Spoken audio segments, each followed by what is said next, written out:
তথ্যহীন ভাবে বলি, সেটার সঙ্গে যদি আপনি একমত হন তাহলে definitely Hasina is a better স্বৈরাচার।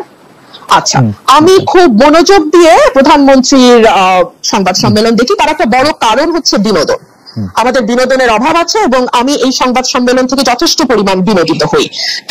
বিনোদনটা এ কারণেই যে একটি ছোট্ট মিষ্টি প্রশ্ন, এই প্রশ্নটি আসলে প্রধানমন্ত্রীর অত্যন্ত মনোভূত হবে, এরকম একটি প্রশ্ন করবার আগে দীর্ঘ সময় ধরে প্রধানমন্ত্রীর নানা রকম প্রশংসা করা হয়, এমনকি আঞ্চলিক ভাষায় মানে আমি আসলে বলেই ফেলি, এই বেডির সময় ফসল ভালো হয়, এই মানুষটি ম্যাজিক লেডি, এই ধরনের কথাবার্তাও খুব চমৎকার ভাবে বলা। এবং আপনি অস্বীকার করবেন বলে আমার মনে হয় না, ওই সময় তো ক্যামেরায় ওনার ফেস ধরা থাকে, ওনার যে উচ্ছ্বাস, আনন্দ এবং চাপা গর্ব আমি দেখি, তাতে আমার মনে হয় চাহিদা যোগানের একটি চমৎকার আয়োজন সেখানে হয়। একটা কথা খুব স্পষ্ট, প্রধানমন্ত্রী যদি সত্যি সত্যি না চাইতেন যে এই স্তুতি স্থাবকতা চলতে থাকুক, তাহলে কারো ঘরে দুটো মাথা নাই যে সেই স্তুতি করবে।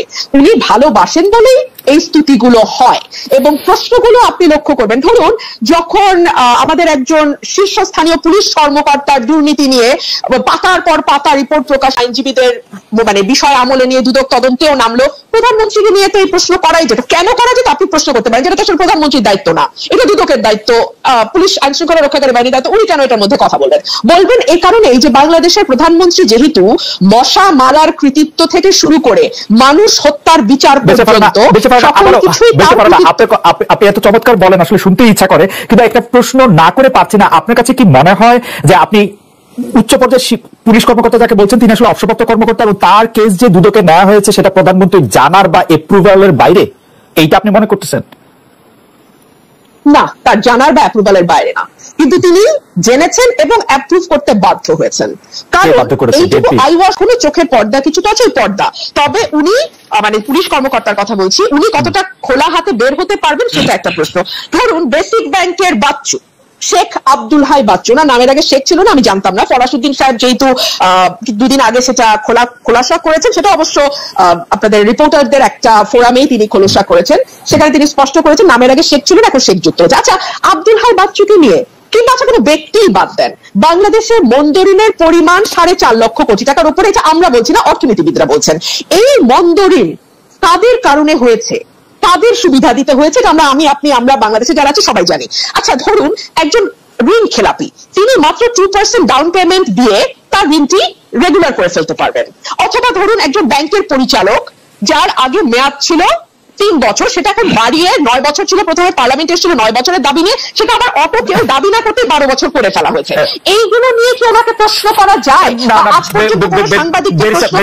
একটু বলতেই চাই, একটু বলি যে আসলে প্রধানমন্ত্রী শেখ হাসিনাকে এই বিষয়ে স্পেসিফিকলি প্রশ্ন করা হয়েছে, তিনি এটা নিয়ে উত্তর দিচ্ছেন যে সাংবাদিকদের তিনি আহ্বান জানাইছেন যে আপনারা আমাকে তালিকা দেন কার কার কার কার কার কার ব্যাপারে আপনারা কি জানতে পারছেন, আমি চেষ্টা করতেছি, এবং এই প্রশ্ন করা হয়েছে, আমি শুনছি। তাহলে আমার উত্তর হবে যতটা এড়ানো, আপনারা যেটা বলছিলেন যে এত স্পেসিফিক উত্তর কেউ কি দেয় বা প্রশ্ন এড়িয়ে যায়, এর চেয়ে সুন্দর এড়ানো আর কি হতে পারে? তালিকা দেওয়া কি সাংবাদিকের দায়িত্ব? দুদক কি করে?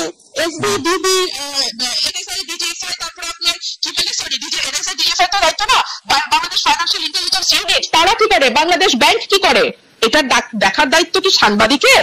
এই উত্তরটা দেওয়ার মানে কি জানেন? ইটস আ ক্লিয়ার মেসেজ, দ্বিতীয় দিন আর এই প্রশ্ন করবেন না। ঠিক যেমন সংসদে দাঁড়িয়ে আমি যখন বাংলাদেশের অর্থনীতির দুরবস্থা নিয়ে এবং টাকা পাচার নিয়ে কথা বলেছিলাম, তখন বাংলাদেশের সাবেক অর্থমন্ত্রী আহম মোস্তফা কামাল বলেছিল আপনারা কি করেন, বিরোধী দলের তালিকা দেওয়া আছে বিরোধী দলের কাজ। তখন আমি বলতে বাধ্য হয়েছিলাম আপনার পাশে যে ফরেন মিনিস্টার বসে আছে তার কাছে তালিকা আছে বলে তিনি স্বীকার করেছেন, এটলিস্ট কয়েকজনের নাম, মানে কয়েকজনের তথ্য তিনি জানেন, অথচ তার কাছ থেকে তালিকা নিয়ে বিসমিল্লাহটা করেন। জি, ইন্টারেস্টিং পয়েন্ট। আমি তো বিএনপির কথাই তিনি হয়তো বলেছেন যে তারা আসলে নির্বাচনে কেন আসবে, তাদের নির্বাচনে কে, মানে নির্বাচনে যদি তারা আসেন কে হবেন তাদের পরবর্তী নেতা, এটা তো একটা বিরাট কথা, এটা আগে ঠিক করে তারপরে নির্বাচনে আসতে হবে, তা নাইলে তো তারা যে কোনো ছোট মাথা নির্বাচন বর্জন করবেনি। দেখলাম চ্যানেল 1 বন্ধ হয়ে যেতে দেখলাম, দিগন্ত টেলিভিশন বন্ধ হয়ে যেতে দেখলাম, আরো কিছু কিছু চ্যানেল আমার স্পষ্ট মনে পড়ছে না, নেক্সট নিউজ বাংলাদেশ থেকে দেখা যায় না।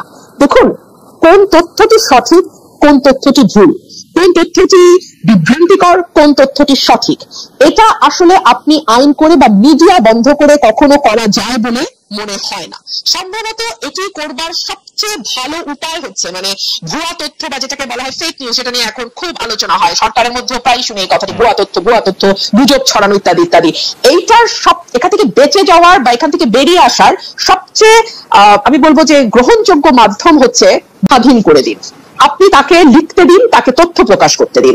দেখুন, প্রধানমন্ত্রীর প্রেস কনফারেন্স নিয়ে আজকে আলোচনা শুরু হয়েছিল।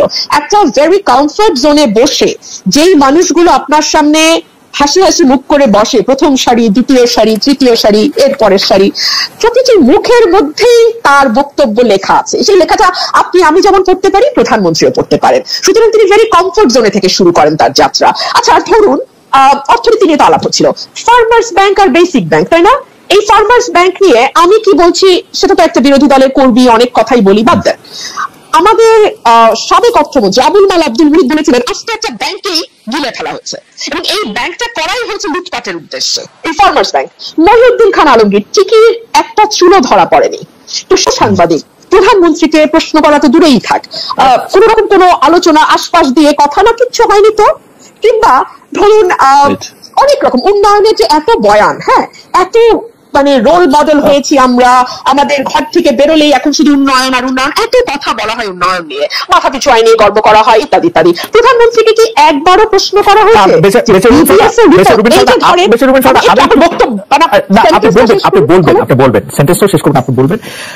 আপনি সংসদ সদস্য ছিলেন, সংসদে আপনি 4 বছর থেকেছেন।